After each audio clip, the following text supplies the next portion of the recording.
أعوذ بالله من الشيطان الرجيم. بسم الله الرحمن الرحيم. رب اشرح لي صدري ويسر لي أمري واحلل عقدة من لساني يفقه قولي. اللهم أرنا الحق حقا وارزقنا اتباعه وأرنا الباطل باطلا وارزقنا اجتنابه. آمين يا رب العالمين. اللهم صل على محمد وعلى آل محمد كما صليت على إبراهيم وعلى آل إبراهيم إنك حميد مجيد.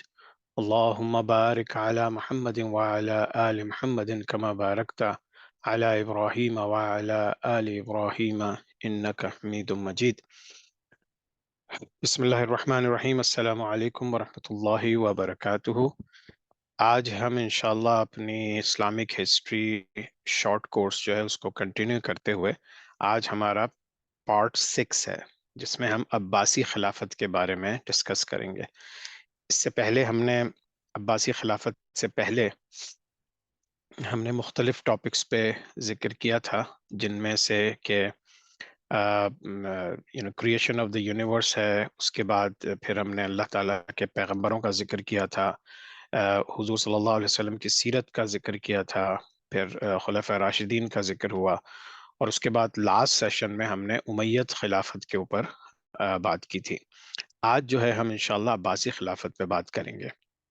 عباسی خلافت شروع کرنے سے پہلے اور جو ہے باقی جو دوسری امپائرز اس زمانے میں شروع ہو چکی تھیں ان کے بارے میں تھوڑا سا جو ڈیٹیل ہے وہ میں آپ کو ایکچولی اس نقشے سے بتاتا ہوں، اس چارٹ سے.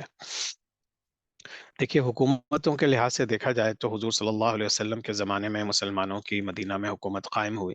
اس کے بعد خلفاء راشدین آئے، پھر امید آئے، جو ہم نے ابھی تک اسٹڈی کیا ہے. اچھا، اب جو ہے عباسی خلافت جب شروع ہو رہی ہے تو آپ دیکھیے جب امید خلافت ختم ہوتی ہے تو اس وقت امید خلافت اسپین میں شروع ہو جاتی ہے. آپ کو یاد ہوگا جو عبد الرحمن ون جو وہاں چلے گئے تھے، امید خلافت کے ایک شہزادے. پھر یہ چلتی ہے تقریباً 1492 تک اسپین میں.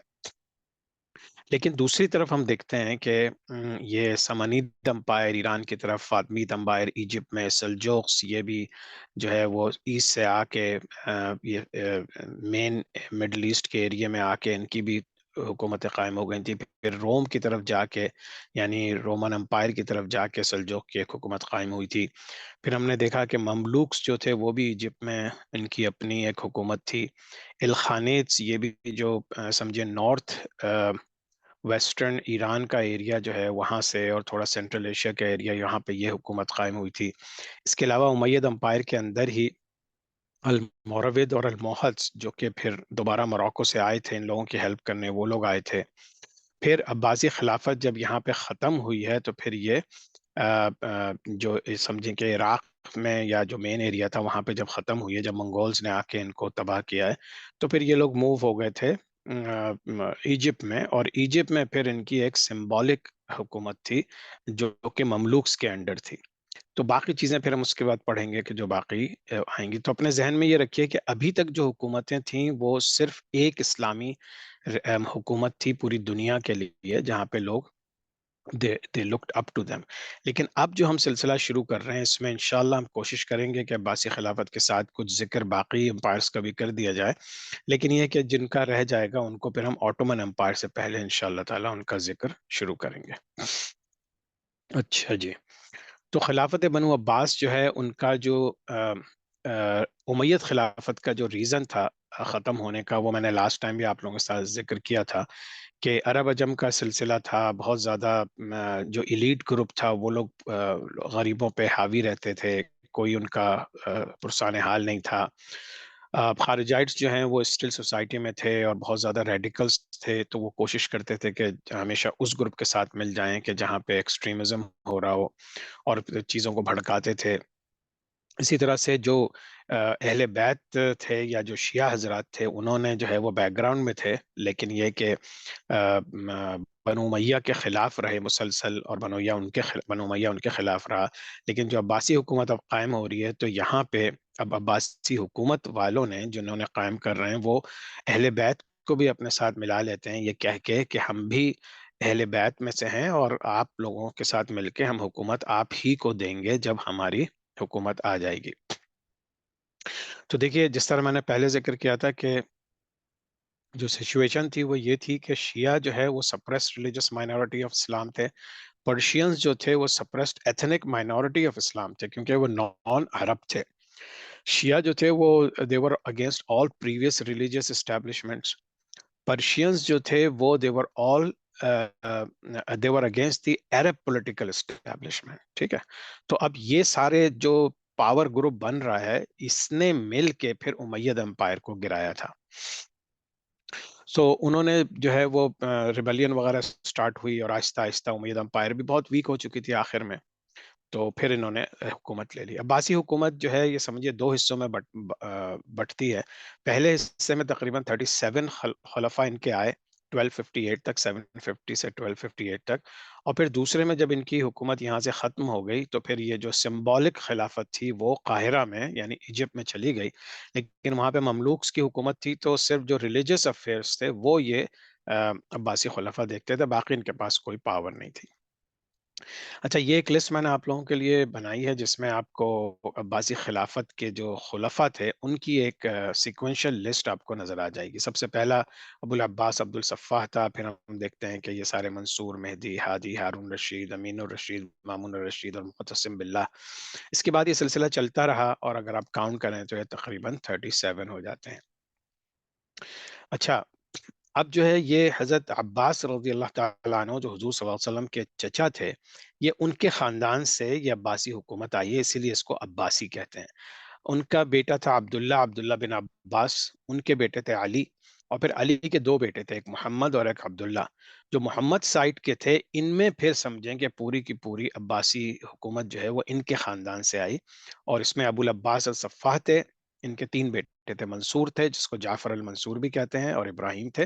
اور اس کے بعد پھر سلسلہ آگے بڑھ جاتا ہے. یہ سارے چارٹس میں نے آپ لوگوں کے لیے اس لیے بنائے تاکہ آپ کو سمجھنے میں آسانی ہو انشاءاللہ. اچھا، جب کائرو میں یعنی قاہرہ میں مملکت ٹرانسفر ہو جاتی ہے تو اس کے بعد پھر یہ سارے نام ہیں، احمد المنتصر سے لے کے المتوکل تک.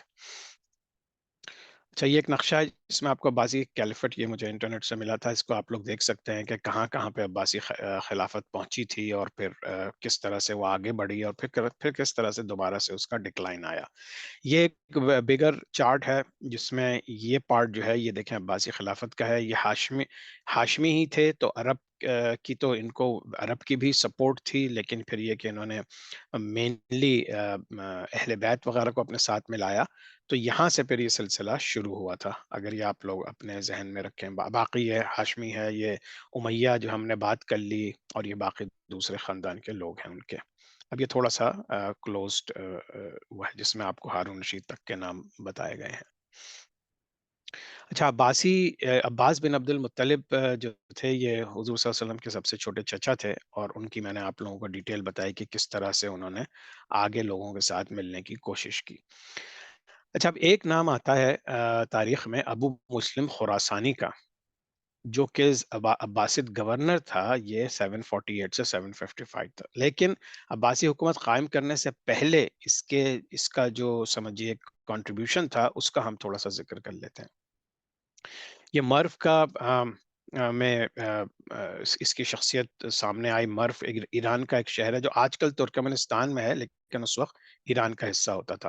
اور آپ کو پتا ہے وہ جو خراسان کا علاقہ ہے، اور اس کو ابو مسلم خراسانی اس لیے کہتے ہیں کہ یہ تمام ایریاز میں جانا جاتا تھا، جس میں part of Iran, ترکمنستان، Uzbekistan, Tajikistan اور افغانستان کے کافی حصے ہیں.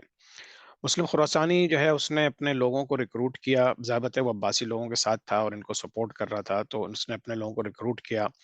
وہاں انہوں نے اپنا ایک نیا جھنڈا بنایا جو کالا تھا، کیونکہ ان کے ہاں جو ہے وہ وائٹ جھنڈا جو ہوتا تھا وہ امیت کا تھا، اور پلس وہ جو ان لوگوں میں یہ جو سینٹرل ایشیا کی طرف اور ایران کی طرف لوگ تھے، ان کے ہاں وائٹ جو ہے وہ غم کا مانا جاتا تھا، غم کا سمبل.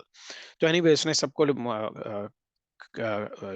ملایا اپنے ساتھ. یہ ایریا ہے خراسان کا، اس کو میپ میں اگر آپ لوگ جاننا چاہیں تو یہ ایریا ہے خراسان کا. اچھا، اب جو ہے اس نے اب یہ زیادہ بہتر ہے کہ اپنے خراسان سے اپنی فوجیں لے کر آیا، اور یہاں سے جو ہے یہ اس وقت تک جو سمجھیے امید امپائر کا جو آخری چشم و چراغ تھا وہ اپنی فوجیں یہاں پہ لائے. یہاں پہ ایک ریور ہے، اس کا نام ہے زیب. زیب ریور پہ جو ہے ان لوگوں کی گھمسان کی لڑائی ہوئی. اب یہ دیکھ لی، یہ کیسپین سی ہے، یہ آپ کا میڈیٹرینین سی ہے، یہ اور یہ ترکی کا علاقہ ہے، آج کا ترکی کا علاقہ. تو بیسیکلی شام کی طرف سے، ڈیماسکس سے ادھر سے فوجیں آئیں، اور یہاں سے یہ ایران کی طرف سے فوجیں لے کر آئے. اور یہاں پہ بہت زبردست لڑائی ہوئی جس میں عباسی جو ہیں وہ جیت گئے. ابو مسلم خراسانی کی فوجوں نے بہترین کام کیا اور انہوں نے حکومت بنا لی. اچھا، ابو عباس الصفا جو ہے، اس کا ایکچولی الصفا کا مطلب ہے بلڈ تھرسٹی. اور یہ اس کا نام اس لیے تھا کہ اس نے جس انداز سے بنو امیہ کے لوگوں کو قتل کیا، اور پھر یہاں تک ہوا کہ جو ہے وہ ان لوگوں کے قبروں کو کھول کے ان کی قبروں کی بے حرمتی کی گئی. جو امیت خلافت کے جتنے لوگ تھے، انکلوڈنگ امیر معاویہ اور جتنے لوگ تھے، ان لوگوں کو قبروں سے نکال کے ان کی باڈیز جلا دیں. اور یہ اگین ایک ٹریجک بات تھی. تو یہ ساری چیزیں کرنے کے بعد اب وہ سمجھیے کہ پورے پھر اس کے بہت سے واقعات ہیں کہ کس طرح سے انہوں نے کیا. جو لوگ بچ گئے تھے، پہلے تو انہوں نے جا کے سب کو مار دیا. جو لوگ بچ گئے تھے ان کو ایک دعوت میں انوائٹ کیا، اور پھر وہاں پہ دروازے بند کر کے ان سب کا قتل عام کر دیا. اور پھر ہم نے دیکھا تھا کہ ایک ان کا جو شہزادہ تھا عبد الرحمن، وہ کسی طرح بچ کے نکل گیا تھا. تو پھر اس نے جا کے اسپین میں حکومت بنائی تھی، جو پھر امیہ جو حکومت تھی وہ اسپین میں چلی. لیکن اسپین کی اس بنو امیہ کی حکومت سے اور عباسی حکومت کا کوئی تعلق نہیں تھا. عباسی حکومت نے کافی کوشش کی کہ وہ جا کے وہاں پہ بھی قبضہ کر لیں، لیکن ایسا پاسبل ہو نہیں سکا. اچھا، تو ابو صفا جو ہے اس کا انتقال ہو گیا، اور اس کا جو بیٹا تھا جعفر، جس کو المنصور بھی کہتے ہیں، اس نے پھر رول کیا. اور وہ تقریباً 21 ایئرس 22 ایئرز اس نے پھر رول کیا. اور اس کو اصل حقیقی پہلا جو ہے عباسی خلیفہ مانا جاتا ہے، کیونکہ عبداللہ صفاح نے تو صرف تھوڑے عرصے میں حکومت کی، لیکن اس نے بیسیکلی حکومت کو مطلب ہی ہیلپ میک دا گورنمنٹ. لیکن اس کے بعد جو اصل کام شروع کیا تھا وہ ابو جعفر عبد المنصور نے کیا تھا. اچھا، اس دوران میں کیا کیا ہوا، اب آپ لوگوں کے ذہن میں یہ ہونا چاہیے کہ بغداد، جس کو آج ہم ساری دنیا جانتی ہے، عراق کا ایک شہر ہے جو ابھی تو تباہ حال کر دیا اس کو امریکنز نے، اور جو ہے وہ پورا پورا ملک ہی عراقی تباہ شدہ ہے. لیکن بہرحال ایک زمانہ تھا کہ وہ پارٹ آف گولڈن ایج کہلاتا ہے مسلمانوں کا. تو اس شہر کو بنایا کس نے؟ المنصور نے. وہ جب حکومت میں آیا تو اس نے سوچا کہ یہ بہترین جگہ. اس نے بہت ہی ڈیٹیل ریسرچ کی، بہت بڑے بڑے ڈیزائنرز بلائے، آرکیٹیکٹس بلائے، اور اس نے سوچا کہ سب سے بہترین جگہ کون سی ہو سکتی ہے جہاں سے کہ میں پوری مسلم دنیا پہ حکومت کر سکوں گا. تو سب سے بہترین جگہ بغداد طے ہوئی. پھر وہاں پہ ایک شہر تعمیر کرایا گیا، یعنی اس وقت بغداد کا نام بھی نہیں تھا، وہ جگہ طے ہوئی، ایک شہر تعمیر کرایا گیا. اور پھر اس کے وہاں سے بیٹھ کے پھر اس نے حکومت کی. اس نے نہ صرف یہ کہ دنیاوی طور سے سب لوگوں کو بلایا اور ایک پلان کیا، بلکہ اس نے جو جو ریلیجس اسکالرس تھے، جو ججز تھے، نیومرولوجی کے ایکسپرٹس تھے، دوسرے پروفیشنز کے لوگ تھے، فلسفی کے لوگ تھے، یعنی کہ جتنے علوم تھے دنیا میں، ان سب کے بیسٹ لوگوں کو بلا کے اس نے جو ہے وہ وہاں پہ یہ بغداد کی بنیاد رکھی. اور یہ رکھنے کے بعد پھر اس نے جو ہے جو دوسرے سارے لوگ تھے ان کو اپنے ساتھ ملا کے اس نے کہا کہ ہم ایک پورا وہ سسٹم بنائیں گے. اس میں ایک چیز بس مینشن کرنی تھی کہ اسی زمانے میں اگر آپ کو امام ابو حنیفہ، جو کہ جو اسلامک جورسپروڈنس کے پہلے امام مانے جاتے ہیں، اور ان کے بعد پھر امام مالک، امام شافعی اور امام حنبل آئے، تو امام ابو حنیفہ اسی دور کے ہیں. اور ان کو بھی جعفر نے بلایا اور کہا کہ تم ہمارے چیف جسٹس بن جاؤ ہمارے پورے گورنمنٹ کے. تو انہوں نے انکار کر دیا، کیونکہ انہیں اندازہ تھا کہ چیف جسٹس کا مطلب یہ ہے کہ مجھے ڈیسیشنز دیے جائیں گے اور مجھے ان کو اپلائی کرنا ہوگا اور ان پہ فتویٰ دینا ہوگا. تو انہوں نے انکار کر دیا. اس انکار کے بدلے میں ان کو جیل میں ڈال دیا گیا، اور پھر کہا جاتا ہے کہ وہیں جیل میں پھر ان کا انتقال ہو گیا تھا. اچھا، تو المنصور نے بھی جو ہے مختلف انداز سے اپنے بھائی کی طرح، ابو صفح کی طرح ظلم و ستم ڈھائے، لیکن وہ کچھ گورنمنٹ لیول کے اوپر بھی اس نے بہت سارے کام کیے. اور پھر اس نے بہت سے ایسے لوگوں کو جو اس کے خلاف تھے وہ ان کو قتل کرا کے جو دجلہ اور فرات، دجلہ کا جو ریور تھا ٹگرس، اس میں اس نے ان کی باڈیز ڈال دی. اور پھر یہاں تک کہ اس نے پھر ابو مسلم خراسانی کو بھی قتل کروا دیا، کیونکہ اسے شک ہو گیا تھا کہ شاید وہ اس سے زیادہ پاورفل ہونے لگا ہے. بہرحال اس کا انتقال ہو گیا. اور ابو مسلم خراسانی جو تھا وہ اتنا پاپولر ہو چکا تھا کہ لوگ یہی مانتے تھے کہ بھئی اصل جو عباسی حکومت بنی ہے وہ اسی کی وجہ سے بنی ہے، اور اس وجہ سے اب منصور نے اس کو بھی قتل کروا دیا. اچھا، اب المنصور کے انتقال کے بعد اس کا بیٹا آیا مہدی. مہدی جو ہے یہ اس نے جو ہے ریلیجس تھا، کیونکہ ضابط ایک ٹرینڈ تھا عربوں میں ریلیجن کی طرف لین کرتے تھے. اور بعد میں پھر اس نے جو ہے مہدی کے دو بیٹے تھے، موسیٰ اور ہارون. پھر اس نے موسیٰ کو ہادی بھی کہتے تھے، تو اس نے ان لوگوں کو نامینیٹ کیا تھا ان سیکوینس کے، پہلے موسیٰ یا ہادی بنے گا اور پھر ہارون، اور یہ ہارون وہی ہیں جو ہارون الرشید ہیں. اس نے بھی بہت سارے کام کرائے. ان کا ایک بہت ہی اچھا ٹیچر اور خبر الغلام تھا، وہ برمکید کڈس کہلاتے تھے. یہ خالد ابن برمکید، یہ بیسیکلی برمکید ویری بریفلی، یہ لوگ جو ہیں وہ افغانستان کی طرف سے اور سینٹرل ایشیا کی طرف سے آئے تھے. انہوں نے بعد میں اسلام قبول کر لیا تھا، لیکن یہ بہت ہی پڑھے لکھے بہادر اور جنگجو لوگ تھے، اور ہر لحاظ سے یعنی کہ اگر آپ ٹریڈس کے لحاظ سے دیکھا جائے تو بہترین لوگ تھے. تو انہوں نے بلکہ ہارون رشید کی ٹریننگ بھی کی تھی، اور پھر ہارون رشید نے اپنے بیٹے کی ٹریننگ کے لیے بھی بہت سے اچھے لوگوں کو رکھنے کی کوشش کی تھی. لیکن بہرحال جس طرح سے دوسرے لوگوں کے ساتھ بیہیویئر تھا، ایونچولی یعنی یہ سارے تقریباً ایک جنریشن 1.5 جنریشن وہ رہے ان کے ساتھ لائل رہے. بلکہ ہارون رشید جو گورنمنٹ میں آئے ان کو لانے کے لیے یہ برمکید فیملی نے بہت زیادہ کام کیا تھا. ٹھیک ہے. اچھا، اب ان کے جو بیٹے تھے ہادی، اب ان کی حکومت آئی.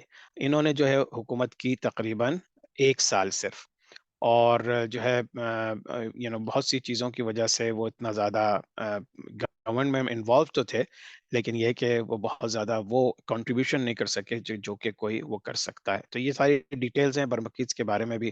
اور پھر آپ دیکھیں گے کہ ہارون رشید خلیفہ بن گئے جو کہ مہدی کے بھائی تھے، اور پھر اس طرح سے پھر ان کی ایک لمبی حکومت پھر چلی ہے، جو کہ پھر ہم دیکھیں گے کہ کس طرح سے یہ ہے تقریباً 23 سال ہارون رشید کی حکومت چلی ہے. اور ہارون رشید کے زمانے میں ایسی بہت سی چیزیں ہوئیں جس کی وجہ سے عباسی خلافت مشہور ہے. اور پھر ان کے دو بیٹے تھے مامون اور امین الرشید اور مامون الرشید، ان کا ہم دیکھیں گے ان دونوں کی حکومتوں کے بعد پھر عباسی خلافت کا بیسیکلی میجر ڈکلائن شروع ہو چکا تھا. تو ان کی جو 23 سالہ حکومت تھی، سب سے پہلے تو میں یہ ذکر کر دوں کہ آپ لوگوں نے الف لیلہ کی کہانیاں سنی ہوں گی بچپن سے، اور ہمیں بچپن میں تو ہمیں پتہ ہی نہیں تھا، ہم سمجھتے تھے بس کوئی رائٹر ہے، کوئی ناول ٹائپ ہے الف لیلہ کی داستانیں، اور ہم سب نے پڑھی ہیں یقیناً. اور اس کو and the world of 1001 nights, یہ جو Harun Rashid and the world of 1001 nights, یہ مشہور ہیں. اس کو انگلش میں اور دنیا کی ہر زبان میں ٹرانسلیشن ہوا ہے، لیکن اس کی شروعات ہارون رشید کے زمانے میں ایک دو کیریکٹرز تھے، شہریار اور شہرزادے. اور ان کے مین کیریکٹر، بعض لوگ کہتے ہیں کہ یہ ہارون رشید کی اپنی زندگی کے اوپر ماڈل بنا کے پھر اس کے اوپر کہانیاں لکھی گئی تھیں. اور یہ جو الادین ونڈرفل لیمپ ہے، چراغ، الادین کا چراغ، اور یہ جو 40 چور اور علی بابا ان 40 چور، اور یہ سارے جو ہیں یہ سب یہ وہی 1001 نائٹ ٹیلز ہیں. اور اس کو ہم لوگ کہتے ہیں الف لیلہ. الف لیلہ ایکچولی ہے، وہ الف کا مطلب ہوتا ہے عربی میں 1000، اور لیلہ یعنی راتیں، یعنی کہ 1000 راتوں کی داستان، 1001 راتوں کی داستان. تو یہ آپ نے اگر یہ ایسی میں نے پکچر ایک اس کو کی کہ تھا، آپ لوگوں کو اندازہ ہو کہ یہ ہارون رشید کے زمانے میں یہ سب کچھ ہوا. اچھا جی، ہارون رشید جو ہیں وہ 23 سال انہوں نے حکومت کی، اور اس کی ایج سے 43 ایئرس تھی، ینگ ایج میں اس کا انتقال ہو گیا، لیکن اسی دوران اس نے اتنی زیادہ مشہوری حاصل کی کہ جو ہے وہ آج تک کی تاریخ میں مشہور ہے۔ اس کی بیوی جو تھی وہ زبیدہ تھی، زبیدہ جو ہے وہ منصور کی بیٹی تھی، بنت جعفر، زبیدہ بنت جعفر ابن منصور، اور تو بیسیکلی یہ رشتے میں یہ لوگ کزن ہوتے تھے، لیکن زبیدہ بھی بہت پڑھی لکھی اور سمجھدار عورت تھی، تو اس کا نام بھی آپ لوگوں نے تاریخ میں بہت سنا ہوگا۔ تو بیسیکلی رشتہ آپ دیکھ لیجئے کہ منصور کے جو ہے وہ مہدی ایک بیٹا تھا، اور پھر ایک جعفر تھا دوسرا خلیفہ جو تھا، تو اس کی زبیدہ جو ہے وہ منصور جعفر کی بیٹی تھی، اور ہارون رشید جو ہے وہ مہدی کا، تو اس لحاظ سے یہ لوگ کزن ہوئے۔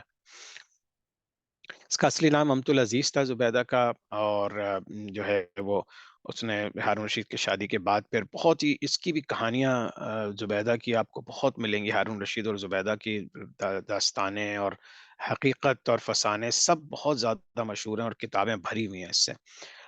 زبیدہ نے جو ہے ان کے یہاں مشہور تھا کہ ان کے کوئی 100 ان کی وہ تھیں کنیزیں تھیں جو کہ ہر وقت قرآن شریف کو ریسائٹ کرتی رہتی تھیں، پڑھتی رہتی تھیں 24 گھنٹے، تو انہوں نے 100 ایسی رکھی ہوئی تھیں کہ تقریباً کچھ 10 20 30 ہر وقت قرآن شریف پڑھتی رہیں، اور اس وجہ سے بلکہ لوگ کہتے تھے وہ ایک بی ہائف، شہد کی مکھی کا جو چھتا ہوتا ہے اس سے جو آواز آتی ہے اس طرح کی آواز آتی تھی، سب قرآن پڑھ رہے ہوتے تھے۔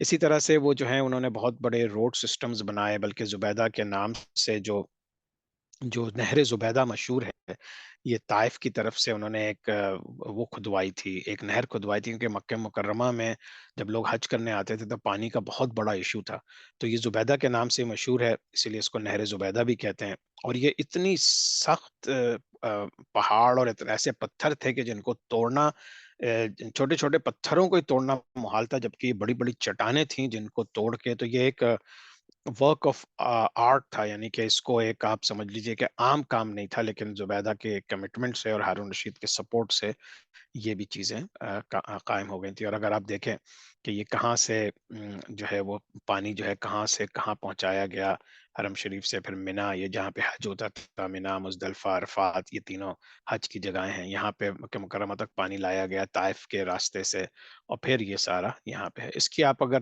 ٹائپ کریں گے گوگل کے اوپر بھی تو آپ کو اس کا پورا آرکیٹیکچر اور اس کی ڈیٹیلز ملیں گی۔ اچھا، پھر روڈ سسٹم بھی زبیدہ ہی کے اس میں جاتا ہے کہ اس نے ایک روڈ سسٹم بنایا جو بغداد سے لے کے مکہ مکرمہ اور مدینہ منورہ تک جاتا تھا۔ بیسیکلی پہلے بغداد سے ایک روڈ بنی، اس کے بعد بصرہ سے۔ اس زمانے میں کوئی ایسی روڈ نہیں تھی کہ جس کے اوپر سکون سے لوگ ٹریول کر سکتے، اس نے یہاں بیچ میں پانی کے بہت بڑے بڑے ریزروائرز بنوائے اور رکھے تاکہ حجاج کو جو ہے مشکلات نہ ہو وہاں جانے میں۔ اچھا، ہارون رشید کے زمانے میں، اب یہ تو ہو گئی زبیدہ، کیونکہ اس کے بیگم کی طرف سے اس کو اتنی سپورٹ تھی، لیکن اس نے اپنے اپنے جو کام کیا، اس نے ایک جو سب سے بڑا کام کیا جس نے بیسیکلی اس دور کو جو ہے گولڈن ایج قرار دیا کہ مسلمانوں کی یہ گولڈن ایج تھی۔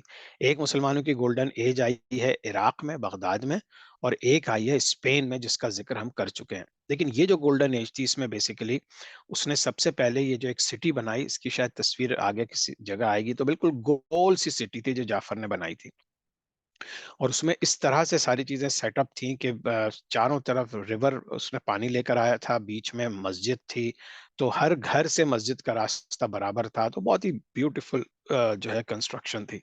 اس نے وہاں پہ بنایا بیت الحکمہ، یعنی house of wisdom. House of wisdom میں کیا کیا کہ اس نے پوری دنیا سے نہ صرف یہ کہ ریلیجس نالج کے، بلکہ جو ہے ہسٹری، جاگرفی، شاعری، اکنامکس، میوزک، مطلب جتنے بھی تھے، اور پھر فلاسفی، اور پھر جو گریک فلاسفی تھی وہاں کی کتابوں کو وہاں کی لینگویج سے عربی میں ٹرانسلیٹ کروایا، پھر اس کو پڑھوایا، پھر باہر سے لوگوں کو بلایا، اسٹوڈنٹس آتے تھے جو پڑھتے تھے پھر پڑھاتے تھے، لیکن ایگزسٹنگ جتنے بڑے بڑے تھنکرز، فلاسفرز، جدید علوم اور قدیم علوم کے جو ایکسپرٹس تھے ان سب کو بلا کے اس نے ایک ہاؤس آف وزڈم بنایا۔ یہیں سے مسلمانوں کی جو ایجوکیشن میں یا جو نالج میں ترقی ہوئی ہے، وہی سمجھیے کہ تھوڑی بہت جو اس کی رمق باقی ہے آج تک، ادروائز اس کے بعد سے پھر ہم مسلسل ڈکلائن دیکھتے ہیں۔ اوٹومن امپائر میں دوبارہ سے تھوڑی سی ترقی ہوئی، لیکن اس طرح کی علمی ترقی پھر دوبارہ مسلم ہسٹری میں پھر کبھی بھی نہیں ہوئی. اسی طرح سے بہت سی چیزیں اور ہوتی چلی گئیں. ہارون رشید نے جو ہے وہ کلچر اینڈ سائنٹیفک اچیومنٹس اس کی بہت تھیں. جو اینشینٹ رائٹنگس تھی، جس طرح میں نے کہا گریک اسکالرس کی، ان کو عربک میں ٹرانسلیٹ کروایا. Literacy most literate society ever seen by the world, تو یعنی کہ پوری دنیا سے لوگ پھر وہاں پہ علم سیکھنے آنے لگے. یعنی آپ یہ سوچئے کہ آج جیسے ہم لوگ ساری دنیا سے، پاکستان، انڈیا، پورے مڈل ایسٹ، سب سے ہم لوگ امریکہ یا انگلینڈ پڑھنے جاتے ہیں ایک لیٹسٹ ٹیکنالوجی پڑھنے کے لیے، تو اس وقت جو لیٹسٹ نالج تھی، لیٹسٹ جس کو جو بھی آپ بول رہے ہیں، اس میں سائنس بھی تھی، اس میں میڈیکل بھی تھا، سب کچھ تھا. وہ وہاں پہ اس نے وہاں پہ پڑھانا شروع کیا، تو ساری دنیا سے لوگ وہاں پہ آنا شروع ہو گئے. پھر پرنٹنگ پریسز، اس کا ایجاد تو پیپر کا غالباً چائنا وغیرہ میں ہوا تھا، لیکن انہوں نے وہاں پہ پرنٹنگ پریسز لگا دی، اسٹیبلش کی. اور پھر لوگوں نے جو ہے وہ پیپر پہ لکھنا شروع کیا، کیونکہ بہت سی چیزیں جو ہیں ابھی تک جو ہے یورپینز جو تھے وہ جانوروں کی کھالوں پہ اور اس پہ سب لکھا کرتے تھے. اور تو اب جو ہے وہ ایک سسٹم بنایا گیا جس سے کہ نالج کو سیو کیا جا سکتا ہے.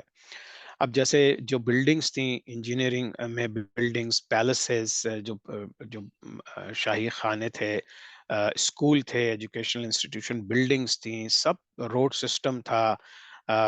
جو ہے پھر اس نے ایک اور سٹی بنائی، جس طرح بغداد اس کے گرینڈ فادر نے بنائی تھی، منصور نے، اسی طرح اس نے ایک سٹی بنائی اور اس کا نام رکھا رقہ. اور یہ رقہ جو ہے بائزنٹائن امپائر کے قریب تھا، تو یہ بیسیکلی ان کا فوجی اڈا تھا.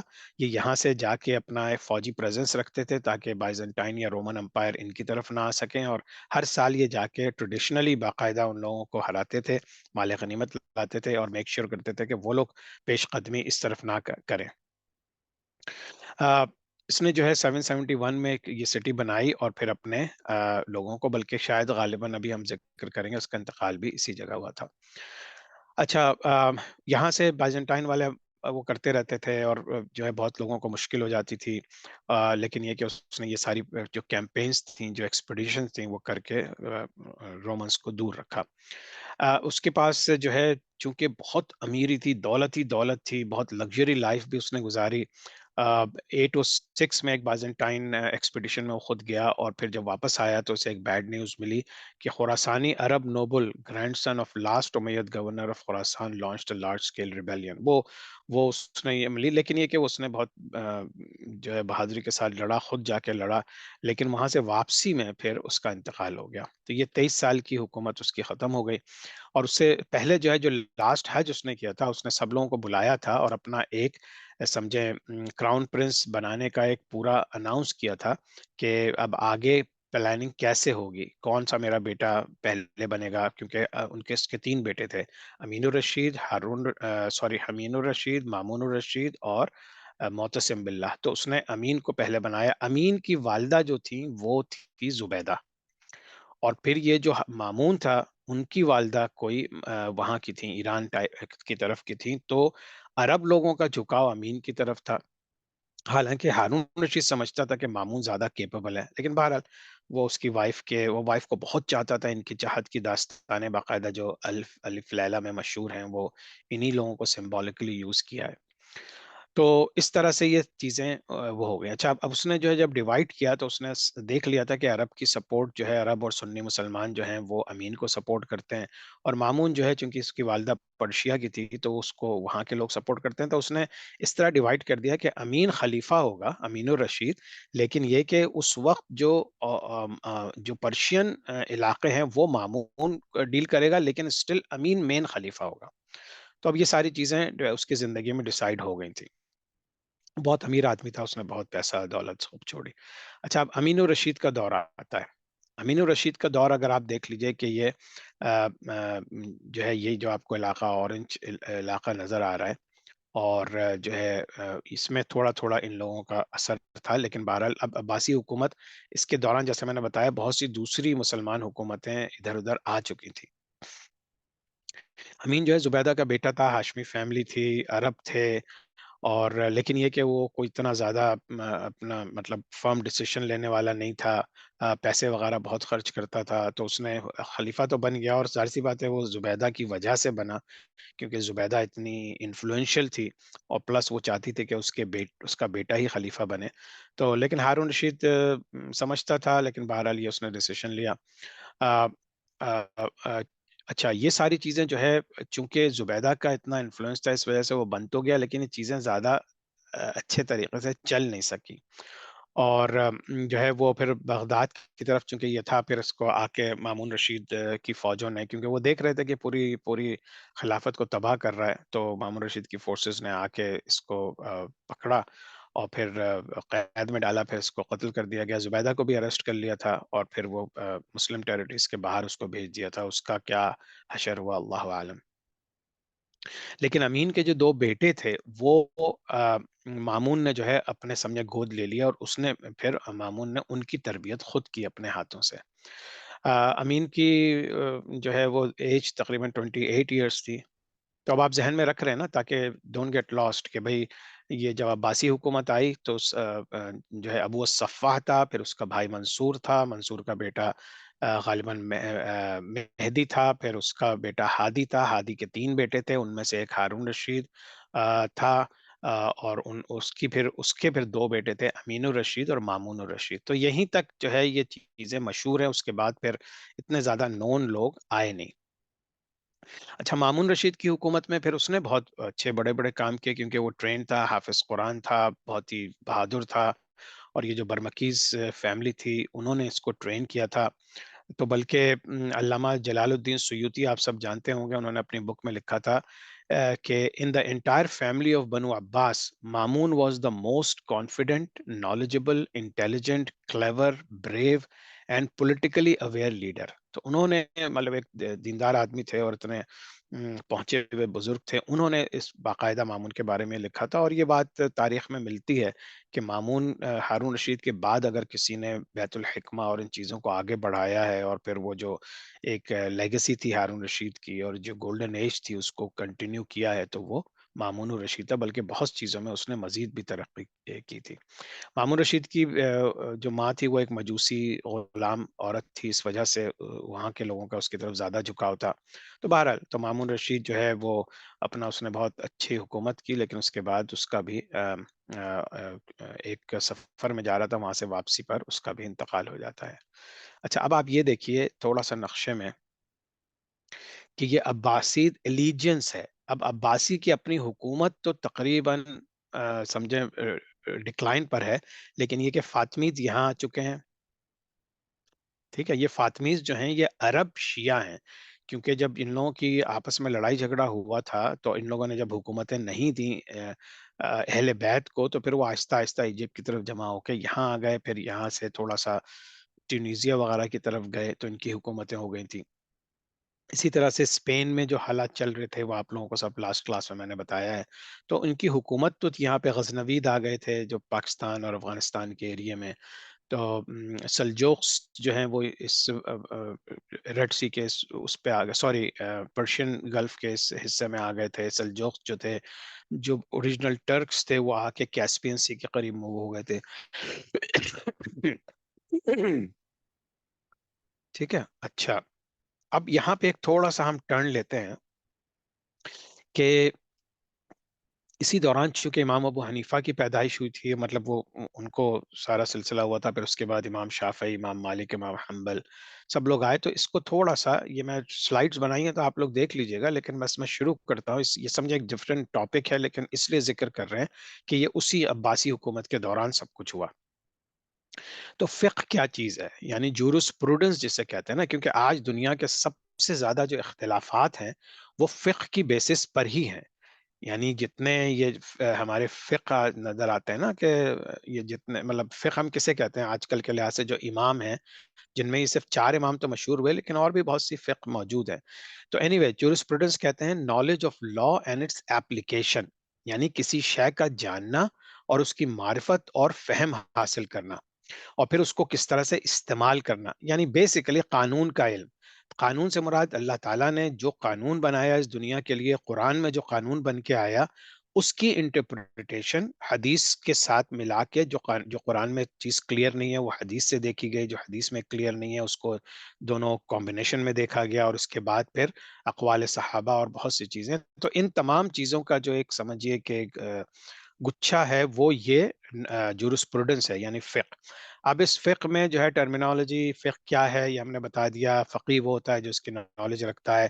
حدیث ہمیں پتہ ہے حضور صلی اللہ علیہ وسلم کی جو سینگز ہیں. محدثین وہ جو ہیں جو حدیث پہ ایکسپرٹس ہیں. عالم وہ ہے جس نے کمپلیٹ نالج آف قرآن، حدیث، سنہ، فقہ، عربک لینگویج اینڈ ہسٹری، یہ سب چیزیں اس کے پاس ہوتی ہیں، اس کو ہم عالم بولتے ہیں. اور ایک عالم کی ایک رسپیکٹ جو ہے، جو آج کی دنیا میں بہت ہی سمجھیے کہ سیاست کے ساتھ ایک عالم کی ویلیو کو ختم کر دیا گیا ہے، تاکہ پھر ہماری جو نالج ہے وہ ہم دنیا کے نالج پہ زیادہ بلیو کرنے. یقیناً اس میں علماء سو بھی ہیں، بہت سے علماء ہیں جنہوں نے اپنی باتیں اپنے بدنامی خود کروائی ہے، لیکن بہرحال ایز اے عالم، جس کو ہم عالم کہتے ہیں، جو عالم کہلانے کے لائق ہے، اس کی عزت بھی ہمارے لیے بہت ضروری ہے. اچھا، آپ یہ جلدی سے ایک نقشہ دیکھ لیجئے کہ آج کل جو ہے تقریباً حنفی جو ہیں وہ یہاں پر ہیں. آپ کو یہ مل جائیں گے پاکستان میں، اور یہ دوسرے سینٹرل ایشیا میں، انڈیا میں تو خیر آپ کو زیادہ تر دوسرے وہ بھی ہیں، دوسرے فقہ بھی اب تیزی سے آ گئے ہیں. لیکن یہ جو آپ کا سعودی عرب میں جو ہے یہ آپ کے حنبلی ہیں سارے، امام احمد بن حنبل کے ماننے والے ہیں. اسی طرح سے افریقہ میں آپ کو مالکی ملیں گے زیادہ تر، بلکہ یہ بھی کہتے ہیں کہ شاید اسپین میں بھی زیادہ تر مالکیوں کا اثر تھا.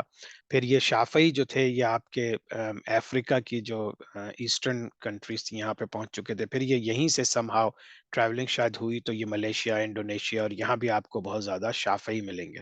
تو یہ ایک چھوٹا سا چارٹ ہے جس میں آپ کو اندازہ ہوگا کہ کس طرح سے یہ فقہ جو ہے، حالانکہ یہ کوئی لڑائی جھگڑے کی بات نہیں تھی، لیکن لوگوں کو جو لڑوانے کے لیے بہت تیز رہتے تھے ہمیشہ، ان لوگوں نے پھر ان چیزوں کو یوز کیا. یہ آپ کے لیے ایک اگین چارٹ ہے کہ امام ابو حنیفہ کون تھے، ان کے مطلب ان کی کہاں سے آئے تھے، کتنے عرصے رہے. یہ تمام چاروں ائمہ کرام کے وہ ہیں. یہ ایک چیز تھوڑی امپورٹنٹ ہے. اب یہ دیکھیے کہ یہ جو آپ کے چار لائٹ اورنج میں آپ کو نظر آ رہے ہیں، یہ ہیں امام ابو حنیفہ، جو کہ کوفہ عراق میں آ کے، ان کے والد تو آئے تھے افغانستان سے، لیکن بہرحال یہ کوفہ عراق میں ٹھہرے، یہاں سے انہوں نے کام کیا. اسی طرح سے امام احمد بن حنبل بھی عراق کے ہی تھے. امام شافعی جو ہیں وہ غزہ کے، فلسطین کے رہنے والے تھے، غزہ کے تھے. اور امام احمد بن حنبل جو تھے وہ امام مالک تھے، سوری، وہ مدینہ میں تھے اور مدینہ منورہ ہی میں رہے ساری زندگی. اور ان کے لیے جو مدینہ منورہ کے صحابہ تھے، ان کے اقوال جو ہیں حضور صلی اللہ علیہ وسلم کے حدیث کے فوراً بعد آتے تھے. تو یہ چیزیں اپنے ذہن میں رکھیں. پھر آپ دیکھیے کہ یہ چاروں جو ہیں یہ عرب ہیں، یہ جو مسالک کے لحاظ سے امام ہیں. اس کے بعد جو آپ کے محدثین آئے جنہوں نے سیاہ ستہ لکھی، صحیح بخاری، صحیح مسلم، اور وہ نسائی، ابن ماجہ، ترمذی، ابن داؤد، یہ ساری جو ہیں یہ سارے پھر نان عربس تھے. امام ماجہ دیکھ لیں ایران کی طرف سے، امام مسلم ایران میں تھے، افغانستان میں، اور امام بخاری تو ازبکستان، بخارا میں. اسی طرح سے یہ سبحان اللہ یہ کیا سلسلہ ہے اللہ عالم، لیکن بہرحال یہ چار امام عرب تھے. اور پھر یہ سارے عجم تھے جنہوں نے اس حدیثوں کو کمپائل کیا اور پھر ان کی کتابیں لکھی. لیکن یہ لوگ فقیہ نہیں تھے بذات خود. ان کا کام مین تھا کہ احادیث کو جمع کر کے لوگوں کے لیے، آئندہ آنے والی نسلوں کے لیے رکھ دیا تھا. اور یہ امام جو تھے یہ انہوں نے نہ صرف یہ کہ حدیثیں جمع بھی کی اس وقت تک جتنی جمع ہو سکتی تھیں، اور اس کے بعد اس کے اوپر رولنگز بھی دیں، یعنی کہ کس طرح سے آپ اس کو امپلیمنٹ کر سکتے ہیں اپنے اسلامک لاز میں. ایک چارٹ ہے، اس کو دیکھ لیجئے گا. یہ اگین کہ کس عراقی لیڈر کے دوران، جیسے امام ابو حنیفہ الصفال المنصور کے درمیان میں رہے، پھر ان کا انتقال ہو گیا. امام مالک جو تھے وہ تقریباً ہارون رشید کے زمانے تک رہے. اور اسی طرح سے پھر امام شافعی، پھر امام حنبل. اور امام حنبل جو ہیں تقریباً جو 10ویں خلیفہ تھے اس وقت تک رہے. اور پھر اچھا چلتے چلتے یہ بھی ایک چھوٹی سی چیز ہے جو امپورٹنٹ ہے، کہ چونکہ یہ ہماری فرکشن کا اور لڑائی جھگڑے کا، اور خاص طور سے مسلمانوں میں ایک جو رفٹ پیدا کر دی گئی وہ بائی ڈیزائن کی گئی ہے. تو میں سمجھتا ہوں کہ ہم سب کو، مجھے، آپ سب کو بہت ضرورت ہے کہ ہم ڈیٹیل سے دیکھیں کہ یہ چیزیں ہیں کیا، اور ہم اس کے اوپر کیوں لڑتے ہیں؟ ہم ایک حنفی ہو کے شافعی کو کیوں گالی دیتے ہیں، یا مالکی کو، یا حنبلی کو، یا یہ کہ آج ایک جو نئے قسم کی چیزیں شروع ہو گئی ہیں ان کو سمجھے بغیر ہم کوئی فیصلہ نہیں کر سکتے۔ اب آپ کو میں جلدی سے امام ابو حنیفہ کا فرمان تھا کہ اگر میرا قول قرآن و سنت کے خلاف ہو تو قرآن و حدیث کو لے لو اور میرے قول کو دیوار پر دے مارو، یعنی یہ بذات خود وہ کہہ رہے ہیں، تو ہم لوگ اتنے ریجٹ کیسے ہو سکتے ہیں؟ امام مالک رحمۃ اللہ علیہ نے کہا کہ سردار کائنات صلی اللہ علیہ وسلم کے سوا باقی ہر انسان کی بات کو قبول بھی کیا جا سکتا ہے اور رد بھی، یعنی کہ یہ لوگ جو خود ہیں یہ کہہ رہے ہیں ہم نے تو ریسرچ کیا ہے اور اس کے اوپر آپ لوگوں کو بتایا ہے، اگر حدیث کوئی آپ کو ایسی مل جائے یا قرآن کی کوئی آیت مل جائے جو میرے رولنگ سے ڈفرنٹ ہے تو پلیز اس کو ریجیکٹ کر دو۔ امام شافعی رحمہ اللہ نے کہا کہ حدیث صحیح ہو تو وہی میرا مذہب ہے، یعنی میرا فتویٰ اس کے موافق ہے۔ امام احمد بن حنبل رحم اللہ نے تقلید کے رد اور اتباع سنت کے بارے میں فرمایا میری تقلید نہ کرو، نہ مالک، شافعی، اوزاعی اور سوری کی تقلید کرو، بلکہ جہاں سے انہوں نے دین لیا ہے تم بھی وہیں یعنی قرآن و سنت سے دین حاصل کرو۔ تو یہ لوگ صرف پڑھے لکھے لوگ تھے جنہوں نے بہت محنتیں کی، حدیث جمع کی، پھر ان کے اوپر آنے والے وقتوں کے مسلمانوں کی آسانی کے لیے رولنگز بتائیں، لیکن ہم مسلمانوں نے بعد میں سب کو ڈیوائیڈ کر دیا، اور جو لوگ جو اس وقت کے علماء کرام انڈیا، پاکستان اور جنرل ایشیا گئے وہ زیادہ تر حنفی ہو گئے، جو سعودی عرب میں رہے وہ حنبلی ہو گئے، اسی طرح سے پوری دنیا میں چیزیں پھیل گئیں، لیکن یہ سب اسلام ہے، اور اختلاف امت جو ہے وہ بری چیز نہیں ہے، کیونکہ اس کا مطلب ہے کہ ہر کوئی کوشش کر رہا ہے کہ صحیح چیز کو تلاش کرنے کی، جو آپ کو صحیح چیز مل جائے ایز لانگ ایز قرآن و سنت کے ساتھ ثابت ہو اس کے اوپر عمل کریں اور باقی دوسروں کو برا کہنا چھوڑ دیں۔ امام ابو حنیفہ کی یہ ڈیٹیلز ہیں، انشاءاللہ تعالیٰ آپ لوگ اس کو دیکھ لیجئے گا۔ امام ابو حنیفہ جو ہیں وہ بہت ہی انٹیلیجنٹ، پڑھے لکھے، اور جو ہے وہ انہوں نے کتابیں بھی لکھی، ان کے بہت سے شاگردین تھے، انہوں نے جو ہے بہت زیادہ ٹریول کیا، کوفہ، عراق، ایجپٹ، بخارا، پرشیا، بلخ، اور پھر پوری دنیا میں جو ہے ان کے ماننے والے لوگ مانے جاتے ہیں، اور سب سے زیادہ جو یہ ماننے والے لوگ ہیں وہ حنفی ہی ہیں۔ امام مالک بن انس یہ مدینہ منورہ میں رہے، اور ان کی جو فقہ ہے وہ یہی ہے کہ سب سے زیادہ جو حضور صلی اللہ علیہ وسلم کے قرآن اور حضور صلی اللہ علیہ وسلم کے حدیث کے بعد جو امپورٹنس ہے وہ مدینہ کے رہنے والوں کی ہے۔ ان کی بھی یہ ڈیٹیل ہے ان کے خاندان کی، تو آپ لوگ دیکھ لیجئے گا، یہ ان کی قبر ہے جنت البقیع میں۔ امام شافعی جو ہیں جیسے کہا کہ وہ غزہ فلسطین کی طرف تھے، اور ان کی والدہ نے ان کو بہت سپورٹ کی، انہوں نے بھی بہت زیادہ ٹریول کیا، اور جو ہے وہ ایجپٹ میں ان کا انتقال ہوا، اور انہوں نے بھی امام ابو حنیفہ سے بہت زیادہ چیزیں لیں، وہ ان کے ایک طرح سے شاگرد کے شاگرد بھی تھے، اور بہت زیادہ ان کو مانتے تھے، ان کے بارے میں بہت اچھی باتیں بھی کہیں، لیکن پھر انہوں نے امام مالک سے بھی بہت سی چیزیں لیں، اور بعض چیزوں میں اختلاف تھا ان لوگوں کا، اور یہاں تک ہے کہ بعض ائمہ کرام نے ایک دوسرے کے لیے پوری پوری کتابیں لکھی ہیں ایک دوسرے کی رد کے لیے، لیکن وہ علمی کتابیں تھیں۔ آج ہم لوگ جو جس چیز پہ بحث کرتے ہیں یا باتیں کرتے ہیں وہ ہماری غیر علمی چیزیں ہوتی ہیں جن کا کوئی فائدہ نہیں، کوئی اصل نہیں۔ تو اگر یہ کتابیں بھی کبھی آپ لوگ پڑھیں تو ان کو ایز اے فیکشن نہیں پڑھیں، as a extension of knowledge پڑھیں انشاءاللہ۔ کچھ کتابوں کا میں نے مطالعہ کیا ہے اور مجھے اندازہ ہوا ہے کہ اگر ہم اللہ اور اس کے رسول سے سنسیئر ہیں اور قرآن اور حدیث کو صحیح سے سمجھتے ہیں تو انشاءاللہ تعالی ہم نہیں بھٹکیں گے انشاءاللہ۔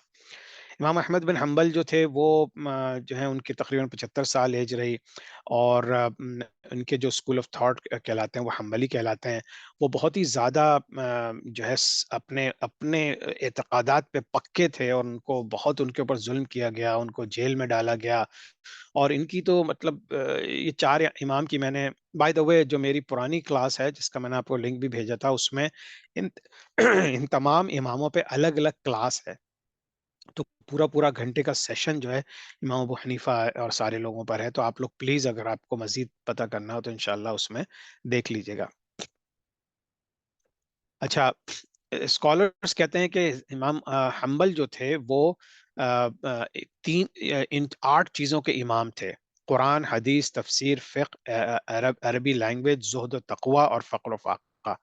He never received anything from government or anyone. ان کو بہت سی مراعات دینے کی کوشش کی گئی لیکن انہوں نے کبھی کوئی چیز ریسیو نہیں کی، اور ان کو بہت زیادہ تکلیف دی گئی۔ معتزلہ ایک فرقہ ہے جو ایک اعتقادات کے لحاظ سے تھوڑا سا اچانک سے نکل کے آیا تھا اس دور میں، تو ان سے بھی ان کا مقابلہ ہوا، اس کے خلاف انہوں نے بہت کام کیا، کیونکہ وہ جو مامون رشید تھا، اور اس کے زمانے میں یہ چیز اور آگے بڑھی، اور خلیفہ جو ہیں آپ کو پتا ہے پھر وہ چیزوں کو امپوز کر دیتے ہیں۔ تو بہرحال اس طرح سے جو 4 امام آئے، سارے امام جو ہیں وہ کسی ایک دوسرے کے ٹیچر تھے یا اسٹوڈنٹ تھے، سارے کنیکٹڈ تھے۔ انہوں نے بہت سی بکس لکھی ایکسکیوز می بہت سی بکس لکھی اور ایک دوسرے سے ڈس ایگری کیا، لیکن کبھی ایک دوسرے کو کافر اور بدعتی نہیں کہا۔ تو ہم لوگ سبحان اللہ اتنے بڑے کیسے ہو جاتے ہیں کہ ہم کسی امام کو بدعتی کہہ سکتے ہیں یا کسی امام کو غلط کہہ سکتے ہیں؟ وہ سب ایک دوسرے کی رسپیکٹ کرتے تھے۔ اچھا، اب یہ بالکل ایک سمری ہے 4 امام کی، میں اس لیے تھوڑا سا تفصیل سے بتا رہا ہوں کہ یہ جاننا بہت ضروری ہے آج کی دنیا کے لیے بھی، کہ 4 امام وہ حنیفہ جو ہیں، وہ جو ان کی جو کوئی اپنا خیال بیان کرنے کی جو سیکوینس تھی، وہ تھی قرآن سے لیا، سنت سے اجتہاد کیا، پھر قیاس۔ امام مالک تھی قرآن، سننا، سینگز آف اہل مدینہ، کیونکہ وہ اہل مدینہ کے اقوال کو بہت امپورٹنٹ سمجھتے تھے۔ امام شافعی جو ہیں قرآن، سننا، اجماع اور قیاس، کلوز ٹو ابو حنیفہ لیکن تھوڑا سا ان کا اپنا تھا۔ اور امام اب احمد بن حنبل جو ہیں وہ قرآن اور سنت لیتے تھے، اس کے بعد ڈائریکٹ سارے اقوال صحابہ، یعنی ناٹ اونلی کہ جو مدینہ کے صحابہ تھے بلکہ جتنے صحابہ تھے۔ تو یہ ان سب کی سمجھیں کہ rules in relation to action and rules in relation to circumstances surrounding action, تو یہ فقہ کے 2 مین ایریاز ہیں جس کو ان سب نے کور کیا تھا۔ تو سبحان اللہ، اگر اس چیز کو ہم سمجھ جائے تو انشاءاللہ تعالیٰ آگے جو ہے ہمیں کوئی پرابلم نہیں ہوگی۔ اور چلتے چلتے قرآن شریف کی ایک آیت ہے کہ وما ارسلنا قبلك الا رجالا نوحی الیہم فاسالوا اہل الذکر ان کنتم لا تعلمون، اور اے نبی صلی اللہ علیہ وسلم، ہم نے نہیں بھیجا آپ سے پہلے مگر مردوں ہی کو بطور رسول، ان کی طرف ہم وہی کرتے تھے۔ تو اے قریش مکہ سے مخاطب کر کے انہوں نے کہا لوگوں سے کہو کہ تم اہل ذکر سے پوچھ لو اگر تمہیں معلوم نہیں۔ سبحان اللہ، یعنی تو آج کے لحاظ سے پھر ہمیں یہ دیکھنا چاہیے کہ اگر ہمارا علم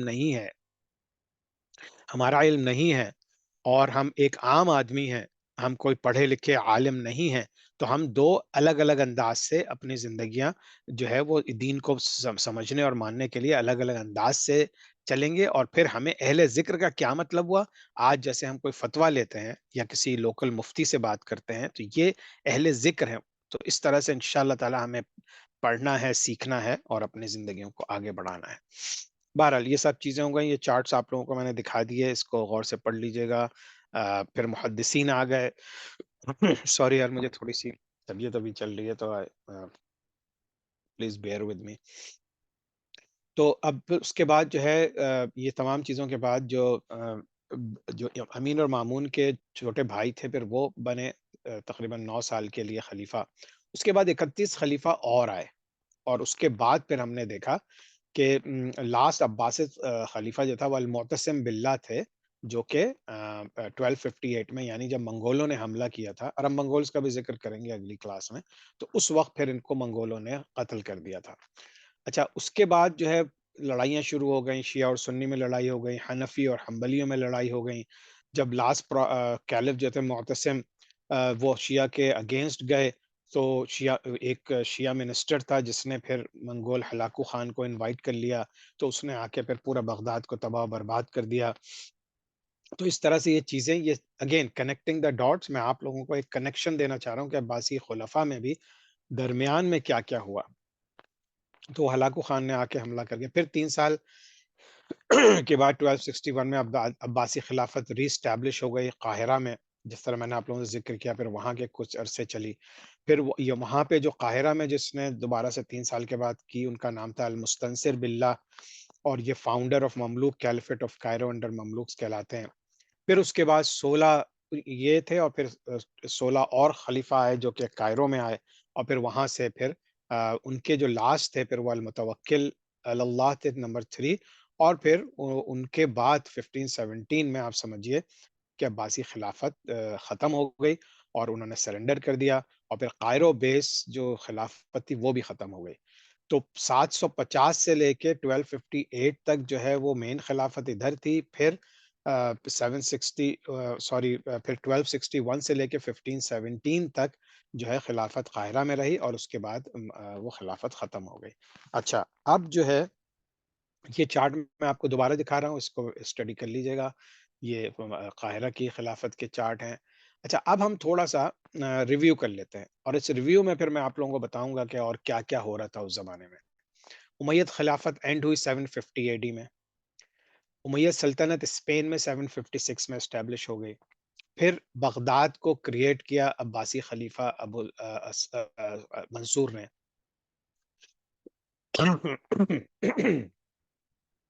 گولڈن ایج مسلمانوں کی شروع ہوئی، creation of house of wisdom جو ہارون رشید نے بنایا، پھر المامون نے چلایا۔ گروتھ آف فلسفی ہوئی، سائنس اینڈ ادر علوم۔ فلسفی جیسا میں نے بتایا، گریک فلاسفر تقریباً 500-600 قبل مسیح میں جو ہے وہاں کے بڑے بڑے سوکریٹیز اور پلوٹو اور یہ سارے جو بڑے بڑے ایرسٹوٹل فلاسفرز تھے، ان کی باتوں کو عربی زبان میں ٹرانسلیٹ کرایا، کیونکہ ہارون رشید اور ان کے جو قریبی لوگ تھے وہ یہ مانتے تھے کہ جب تک ہم دنیا کے تمام علوم پہ تمام نالج حاصل نہیں کریں گے، ہم ایون اللہ کو صحیح طریقے سے ریکگنائز نہیں کریں گے۔ اور میرے خیال میں یہی آج جو ہے وہ آج کا میسج بھی یہی ہے کہ جب تک ہم چیزوں کو جانیں گے نہیں، پہچانیں گے نہیں، تو مانیں گے کیسے؟ تو اس وجہ سے we have to do whatever we can to learn other knowledge, other علم۔ ٹھیک ہے، اس کے بعد پھر مسلمانوں کی ایکسپینشن ہوئی۔ پھر ٹائم آف 4 امامز آئے، میں نے آپ سے کافی ڈیٹیل میں ڈسکس کیا۔ پھر ٹائم آف 6 محدثین آئے، جنہوں نے حدیث کی کتابیں ساری حدیث جمع کر کے ہمیں آنے والے لوگوں کے لیے لکھ دی۔ پھر عقیدے میں کانفلکٹ ہوا، معتزلہ فرقہ آیا جس کو پھر امام احمد بن حنبل نے بہت ٹیکل کیا، لیکن وہ ابھی بھی چلا آ رہا ہے، بائی دا وے ابھی بھی اس کے ماننے والے تھوڑے سے لوگ ہیں۔ پھر بہت سے فقہا اور بڑے بڑے لرنڈ لوگ آئے، اسکالرز آئے، اور یہ ساری پروڈکٹ کس کی تھی؟ جو ہارون رشید نے ہاؤس آف وزڈم بنایا تھا۔ پھر سیڈ چیزیں شروع ہوئی، منگول نے اٹیک کیا، بغداد کو ڈسٹروائے کر دیا، ساری ریسورسز بکس سب کو دجلہ و فرات میں بہا دیا۔ پھر بیٹل آف عین جالوت ہوئی، جس میں منگولز کو پھر مملوکس نے ڈیفیٹ کیا، کیونکہ منگول جو ہیں پورے مڈل ایسٹ کو فتح کرتے ہوئے اب ایجپٹ میں گھسنے جا رہے تھے، لیکن وہاں پہ جو مملوک حکومت تھی وہ بھی اوریجنلی آپ سمجھیے کہ بہت سے اس میں ٹرکش غلام تھے، تو انہوں نے ان کو ہرایا۔ پھر عباسی خلافت میں جو ہے ڈویژن آف امپائر شروع ہو گیا تھا، بہت زیادہ فال شروع ہو گیا تھا ان کا۔ آپ کو ترک سے سلجوکس آ گئے تھے، انہوں نے بغداد لے لیا تھا۔ فاطمیز آ گئے ایجپٹ میں، انہوں نے اپنی حکومت قائم کر لی تھی، اپنی امپائر قائم کر لی تھی۔ وہیں پہ فاطمیز نے الازہر یونیورسٹی اسٹیبلش کی تھی۔ پھر سلطان صلاح الدین ایوبی آئے، جنہوں نے پھر جو کروسیڈ شروع ہو گئے تھے، سلطان صلاح الدین ایوبی نے فاطمیت کیلیفٹ کو ختم کر کے ایوبیت کیلیفٹ شروع کر دی تھی۔ پھر مملوکس آئے، مملوکس وہاں پہ رہے۔ کروسیڈز اسی زمانے میں ہوئی، 9 کروسیڈز ہوئی تھی، اسی زمانے میں ساری کروسیڈز ہوئیں، اور جس میں پہلے ہم لوگوں نے بیت المقدس کو کھو دیا پہلی کروسیڈ میں۔ پھر تیسری کروسیڈ میں پھر دوبارہ سے بیت المقدس کو حاصل کیا، جس میں سلطان صلاح الدین ایوبی نے بیت المقدس کو جیتا۔ اسی طرح سے پھر ہم دیکھیں گے کہ آگے عثمانیہ خلافت قائم ہوگی۔ اور پھر just to give you an hint کہ ان 1517 جبکہ آٹومن امپائر جو ہے اس وقت جو ہے وہ ان کی حکومت شروع ہو چکی ہے، لیکن وہ اپنے آپ کو خلیفہ نہیں کہتے تھے، تو پھر سلیم جو تھے، سلطان سلیم جو تھے وہ سلطان کہتے تھے۔ انہوں نے مملوکس کو جب کانکر کیا تو پھر انہوں نے کیلیفٹ کو اپنے پاس، یعنی اپنے آپ کو بھی خلیفہ کہنا شروع کر دیا۔ ٹھیک ہے، یہ نقشہ دوبارہ دیکھ لیجئے۔ اچھا، اب یہ لاسٹ سلائیڈ ہے، اس کے بعد انشاءاللہ ہم کوسچن آنسر لے لیں گے۔